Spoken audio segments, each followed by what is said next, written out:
chili and rice, chili and potato skins, chili and nachos. You've heard of all kinds of chili ands, even chili and noodles, a la Cincinnati, Cleveland area. How about chili and mashed potatoes? But wait a second.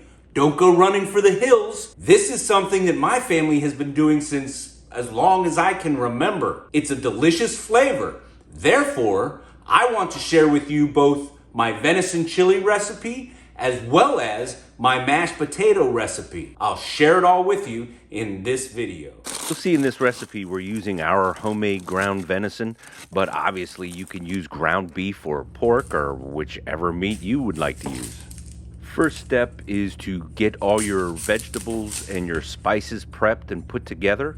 And I'll be covering in this video some tips and tricks, like the best way that I found to cut an onion to make it into small diced pieces, quick, easy.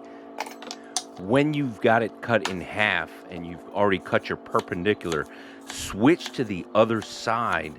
That's the unstable part of the onion. Right there you can see I went back to the other side and work on the middle. It's the ends that are the difficult, and when it starts to get smaller, it becomes unstable. I'm going to demonstrate to you another little tip for cutting peppers. Cut around the outside while not getting into the web in the middle. It makes that dice 100 times easier, and you don't get those seeds all over the place in your vegetables.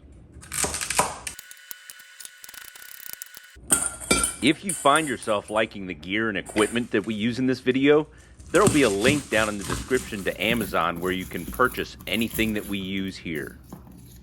Believe it or not, it matters how you prepare your garlic. How the oils come out and drop into your cook actually makes a difference. And this I like to crush, then dice. We aren't necessarily going to go through a full list of the ingredients in this video. It'll be down in the description. Oops, chocolate there got a little bit much in, had to back that out. But the description will contain all of the ingredients. But there's a couple that I want to cover real quick just to talk about the criticality of it. First one, cinnamon. Just a light dash of it, traditional Mexican flavor, adding it in. You can just barely get a hint of the cinnamon flavor, and it couples nicely with our next ingredient, and that's cocoa powder. Adds a richness, a strong flavor to it. Again, it's one of the background flavors that just simmers along in the back. You can't quite identify it as chocolate, but it's there and adds something. Next thing, smoked paprika. If you open up your jar of smoked paprika, take a sniff of it, you can smell the smoke in that, and it does transfer into the chili. I like a little bit of heat in the chili, so does my family. We dry our own habanero. You can throw a little bit of jalapeno. You can throw none of that in, depending on the heat that you like. But habanero adds both an excellent flavor and heat into the chili. If it's the right time of year, and right now we're waiting on our garden, our habaneros to ripen, but we have these dried habaneros from last year, and as a substitute, they work very well and still give you some of that habanero flavor. First, we start out with browning our meat. I did want to show you a good tool here. This is a silicone mat right here that protects your glass cooktop. If you are using cast iron on that cooktop, you don't have to worry about damaging that surface. There is very little fat that comes out of venison when you're cooking it. If you're using beef, you'll wind up draining that fat out. But in fact, with venison, you do get quite a bit of moisture that drops out in the cook, and you end up steaming the meat instead of more frying it, or it takes a while for that moisture to burn off. I found that if you suction that moisture out that's dropped out of the meat, you get a quicker and faster burn. You may notice that we chose to cook with an enameled cast iron. That helps with the acidity in the sauce. If you use a traditional black cast iron, your seasoning can take a little bit of damage from the acids. I use 3 different colors of beans. I think it adds a little bit to the eye appeal of the dish. A little bit of tomato paste to help with the thickening up, and allow that to simmer all together. Once you throw the spices in, allow those spices to marry in with the dish before you throw the vegetables in. You'll notice that there is no salt in the recipe. When you're using that Better Than Bouillon beef bouillon, that provides enough salt in the recipe that you don't have to put it in, and then somebody else, if they want more salt, they can add it in as they create their plate. So those of you who've watched him grow up, he's in a growing spurt, so he can't actually wait for the veggies.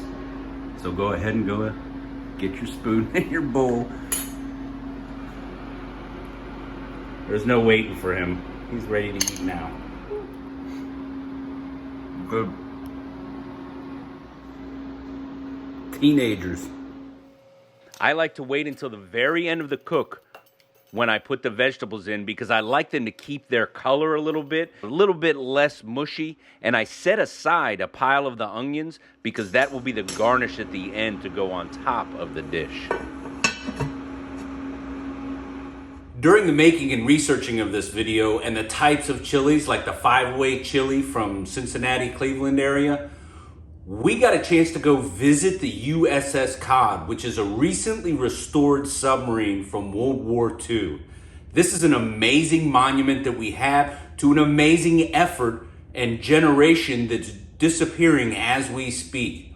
So in appreciation to that, a portion of the proceeds from this video for the next 2 years will go towards the preservation of that floating museum. It's an amazing ship, something that if you're in the area, you should go see. I've got a soft spot in my heart for it. I'll put a link down below in the description where if you have any interest in supporting and visiting that site as well, it'll be there for you to use. Don't go anywhere yet. We're going to be making our potatoes in the Instapot. The pressure cooking method of cooking potatoes is a no-brainer. Whether it's an Instapot or an old school or other pressure cooker, it takes no time flat. You saw the size of those potatoes. They cook very quickly. While we're waiting on those potatoes to get done, it takes no time at all to set up to do some canning.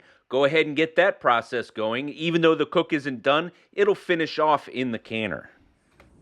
So this is not a how-to can video. There's other videos out there that can explain it a lot better than I do. But canning is something that is in every household, every do-it-yourself, every hunter, every person who has that independent streak inside of them. You should be taking some time to get the equipment and learning the canning. Completely rewarding, and you get good preservation. I just add one more bit to it. Don't be afraid of canning. There are people out there that make it seem like it's some kind of rocket science mystery how it occurs. Once you get into it, it's easy, it's safe. You really have to mess it up in order to do any damage or harm to yourself or anyone you know.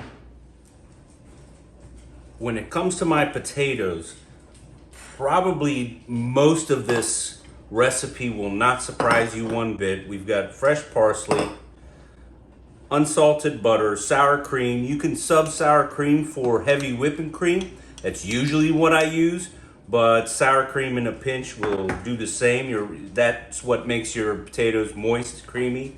Black pepper, some dried onions. I like to use dried green onions. These come out of our garden, dried ourselves. Some garlic powder, onion powder. And here is the secret ingredient that's maybe a bit unique, and it's chicken flavor bouillon. There you go. Secret's out. That's what does it.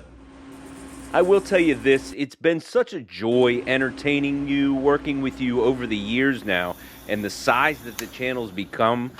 Think about some of the skills that we're building upon in this video, the canning, the gardening, the preservation. All of that are skills that really fit into the teach a man to fish concept. So I just wanted to say thank you for coming along on this journey with me.